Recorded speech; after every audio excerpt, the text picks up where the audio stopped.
L'armée arabe syrienne élimine des terroristes dans la banlieue de Damas, à Konaitra et à Alep et à l'attaquer.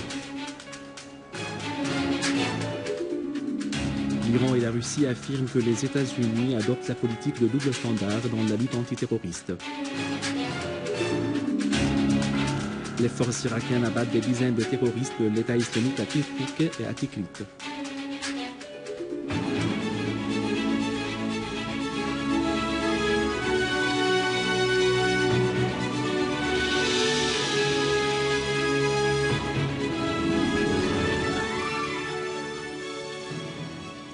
Mesdames et messieurs, bon après-midi et bienvenue à notre journal. Des unités de l'armée arabe syrienne ont détruit une cache des terroristes au sud du village d'Akraba dans la banlieue de Damas, tuant et blessant plusieurs terroristes et détruisant leurs véhicules. D'autres unités de l'armée ont abattu plusieurs terroristes dans 5 villages dans la banlieue de Konaitra, détruisant des véhicules dotés de mitrailleuses lourdes et des motocycles avec les terroristes à bord. Des unités de l'armée arabe syrienne ont pris pour cible une cache des terroristes dans la localité de Kombacha et détruit des véhicules avec les terroristes à bord. D'autres opérations de l'armée ont eu lieu à Daraa et dans sa banlieue, où des tentatives d'infiltration ont été avortées et des véhicules ont été détruits avec les terroristes à bord. Une source militaire a fait savoir que des unités de l'armée arabe syrienne ont repoussé des attaques des terroristes contre certains points de contrôle militaire à Daraa Balad et déjoué une tentative d'infiltration de terroristes à la localité d'Atman. En outre, des unités de l'armée arabe syrienne ont éliminé de nombreux terroristes à Alep et dans sa banlieue. Une source militaire a indiqué que 2 unités de l'armée arabe syrienne avaient visé des rassemblements de terroristes dans 8 zones dans la ville d'Alep et dans sa banlieue, soulignant que nombre d'eux ont été tués et que leurs véhicules ont été détruits. À l'ouest, au nord de Nairab, Koueres et d'Ameria, des dizaines de terroristes ont été neutralisés alors que 4 véhicules ont été détruits avec les terroristes à bord dans 3 zones.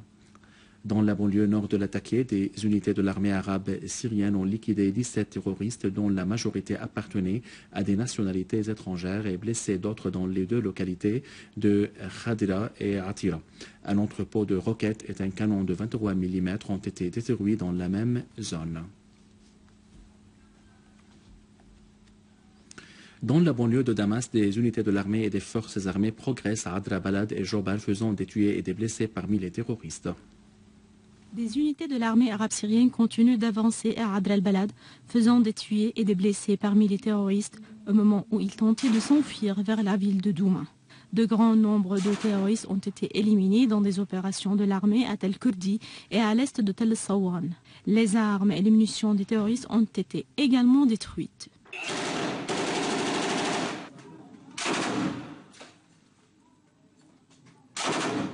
Et à Jobar, des unités de l'armée arabe syrienne ont pilonné des caches des terroristes sur plusieurs axes, faisant de grands nombres de tués parmi eux. Pendant ce temps, l'armée arabe syrienne a réussi à contrôler davantage de bâtiments.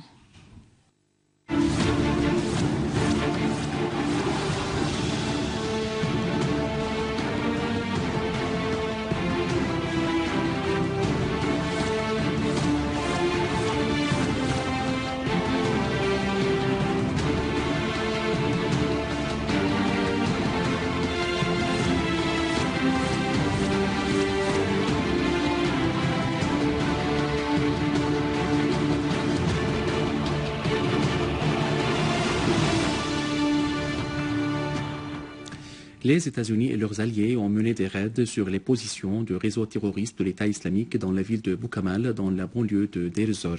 Une source civile à Boukamal a indiqué que les raids ont pris pour cible la cité industrielle et d'autres zones dans la ville, soulignant que les pertes parmi les terroristes sont inconnues. En outre, le correspondant de la télévision à Alep a fait noter que les chasseurs des États-Unis et de leurs alliés avaient mené des raids sur la périphérie de la zone d'Ain Arab, dans la banlieue nord d'Alep. Le ministre russe des Affaires étrangères, Sergei Lavrov, a déclaré que les États-Unis luttent contre le terrorisme suivant de doubles critères et qu'ils n'avaient pas prêté attention à ce que disait la Russie. Dans une déclaration de presse avant sa rencontre avec son homologue américain John Kerry à New York, Lavrov a appelé les partenaires américains à lutter constamment et partout contre les terroristes et non pas suivant de doubles critères en les classifiant entre bons ou mauvais terroristes. La porte-parole du ministère iranien des Affaires étrangères mardi Afram a déclaré que l'attaque militaire déclenchée par les États-Unis et leurs alliés contre des bases de l'État islamique en Syrie s'inscrivait dans le cadre des interventions précédentes dans la région. Ces interventions avaient compliqué davantage la situation dans la région, a ajouté Afram dans une déclaration aujourd'hui, soulignant que l'attaque américaine constitue une violation de la souveraineté de la Syrie, mais aussi des principes internationaux. Afram a mis en garde contre la reproduction de telles erreurs commises par les États-Unis et certains pays dans le passé. Ces pays avaient pris des attitudes de double standard vis-à-vis du terrorisme et avaient procédé à l'armement des terroristes dans la région, a clarifié Afram. Le président iranien Hassan Rouhani avait pour sa part fustigé aujourd'hui les attaques américaines sur les bases de l'État islamique en Syrie.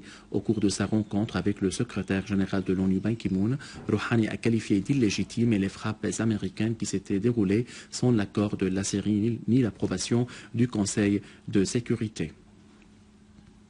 Dans une reconnaissance tardive de la gravité du terrorisme en Syrie, le Conseil de sécurité a classé plus de 12 terroristes, dont des Français et des Saoudiens, sur la liste noire pour leur implication dans la collecte de fonds et le recrutement d'éléments pour combattre aux côtés des réseaux terroristes en Syrie, en Irak, en Afghanistan, en Tunisie et au Yémen. Les sanctions imposées par le Conseil de sécurité incluent l'interdiction de voyage et le gel des actifs. Parmi les personnes sanctionnées figure un Irakien qui est l'un des chefs du réseau terroriste de l'État islamique en Syrie et qui était l'adjoint du terroriste Abu Musab Zarqawi, chef du réseau d'Al-Qaïda en Irak. Les forces irakiennes ont abattu 35 terroristes du réseau de l'État islamique après avoir bombardé leur position au sud de Kirkouk.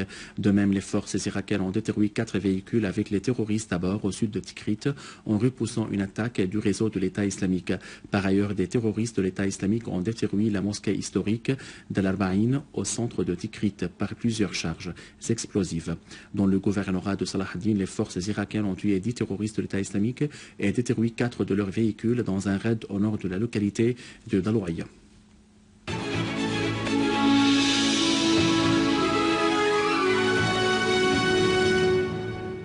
Les perspectives de l'industrie des feuilletons de drame en Syrie font l'objet d'un atelier organisé par l'institution publique de la production télévisuelle et radiophonique. Un workshop sous le thème « L'avenir des feuilletons de drame en Syrie » a débuté à l'hôtel Sheraton à Damas avec la participation des compagnies de production, des comédiens, des travailleurs dans ce domaine. L'atelier est organisé par l'institution publique de la production télévisuelle et radiophonique. Dans une allocution prononcée à cette occasion, le ministre de l'Information Amran Zabi a souligné le besoin d'organiser de telles activités à l'époque actuelle pour tracer les perspectives de l'industrie des feuilletons en Syrie. Il a évoqué les problèmes qui entravent le développement de ce secteur, clarifiant que l'attitude de certains partis arabes vis-à-vis de cette industrie n'était pas crédible mais plutôt pure commerciale. La directrice générale de l'institution publique de la production télévisuelle et radiophonique, Diana Jabour, a fait noter qu'il est attendu de l'industrie des feuilletons de nous présenter en tant que Syriens et de montrer l'identité syrienne. C'est très intéressant de faire ce workshop à ce moment-là. Pour mettre ensemble des plans, pour garder le niveau de feuilleton syrien, pour garder le réussir. C'est pas facile pendant la guerre de faire de l'art, de continuer avec le même niveau. C'est pour ça c'est très intéressant qu'on réfléchisse ensemble pour arriver à plan. C'est très intéressant de trouver des plans. Pendant les 2 jours de l'atelier, les discussions se dérouleront sur 4 axes portant sur les obstacles qui entravent la production et le développement des feuilletons syriens. Les participants vont mettre l'accent sur les côtés négatifs qui avaient marqué la production syrienne ces derniers temps. Des propositions seront faites pour que la présence de ce secteur soit plus forte et plus influente. À la fin de ce journal, je vous rappelle les principaux titres. L'armée arabe syrienne abat des terroristes dans la banlieue de Damas à connaître à Alep et à l'attaquer.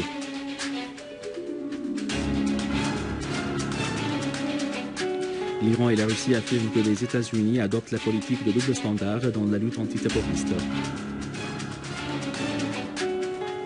Les forces irakiennes abattent des dizaines de terroristes de l'État islamique à Kirkouk et à Tikrit. Mesdames et messieurs, c'était notre journal d'aujourd'hui. Merci de l'avoir suivi et au revoir.